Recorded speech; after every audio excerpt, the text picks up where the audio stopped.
আসসালামু আলাইকুম, সবাই কেমন আছেন? আলহামদুলিল্লাহ, স্বামী সন্তান নিয়ে আল্লাহর রহমতে ভালো আছি, সুস্থ আছি। সকাল সকাল ঘুম থেকে উঠে আমার দুই ছেলের জন্য নাস্তা বানিয়ে ফেললাম। সকাল বললেও ভুল হবে, এখন বাজে সকাল 9টা। তো আজকে আমরা ঘুম থেকে সবাই দেরি করে উঠেছি, যেহেতু বাচ্চাদের স্কুল মাদ্রাসা বন্ধ। তো আমি ওদের জন্য পাউরুটি ডিম দিয়ে ভেজে দিয়েছি আর খেজুর দিয়ে দিয়েছি। দুই ছেলে এই নাস্তাটা খুবই পছন্দ করে, ওদের প্রায় সময় স্কুলের টিফিনে আমি দিয়ে থাকি। তো তারপরে চলে আসলাম বেলকনিতে, আমার গাছগুলোতে একটু পানি দিয়ে নিব। আর মাশাআল্লাহ, আমার গাছগুলোতে ফুলের কলি চলে এসেছে। যত্নতে রত্ন মিলে, এটাই হচ্ছে তার প্রমাণ। আমি গ্রাম থেকে আসার পরে দেখেছি আমার গাছগুলো অনেকটাই মরে মরে গেছিল। তারপরে আসার পরে আমি অনেক যত্ন করেছি, পানি দিয়েছি, তারপরে আমার গাছগুলো আবার সতেজ হয়েছে। তো তারপরে চলে আসলাম ঘরে, এখন বিছানাটাকে ঝেড়ে পরিষ্কার করে নিব। এদিক দিয়ে কিছু বাজার নিয়ে এসেছে, এই বাজারগুলো আমার একদমই প্রয়োজনীয়, এগুলো আমার একদম শেষ হয়ে গিয়েছিল, এই জন্যই নিয়ে আসছে। তো বিশ্বাস করবেন না, এখানে 1000 টাকার বাজার। তো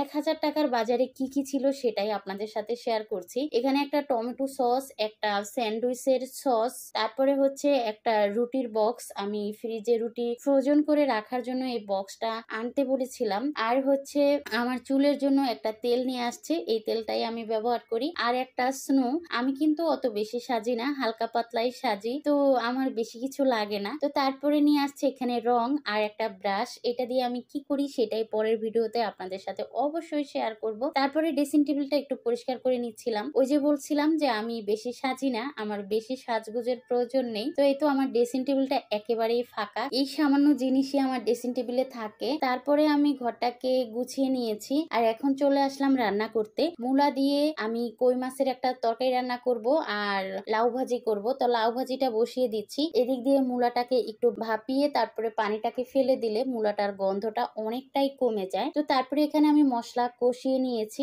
আর এখন মূলাটা দিয়ে খুব ভালোভাবে কষিয়ে নিব। এদিক দিয়ে আমার লাউ ভাজিটাও করা হয়ে গেছে। আর মূলার তরকারিটা বরাবরই আমার খুবই পছন্দ, আমার খুব ভালো লাগে। বিশেষ করে মূলার তরকারিটা যখন বাসি হয় তখন খেতে বেশি মজা লাগে। তো তারপরে আমি তরকারিতে ঝোল দিয়ে দিয়েছি আর উপর দিয়ে মাছগুলো দিয়ে দিচ্ছি, এখন ঢেকে দিয়েছি। তারপরে এদিক দিয়ে রান্নাঘরটাও পরিষ্কার করে ফেললাম আর তরকারিটা হয়ে যাওয়ার পরে এইভাবে ধনিয়া পাতা দিয়ে দিচ্ছি। মূলার তরকারিতে আমি সব সময় মশলা কম দেই আর ধনিয়া পাতা দিয়েই রান্না করি, তাহলে খেতে বেশি ভালো লাগে। তো আজকের ভিডিওটা আমি এখানেই শেষ করছি। এতক্ষণ ধৈর্য ধরে ভিডিওটা দেখার জন্য ধন্যবাদ সবাইকে। আসসালামু আলাইকুম, আল্লাহ হাফিজ।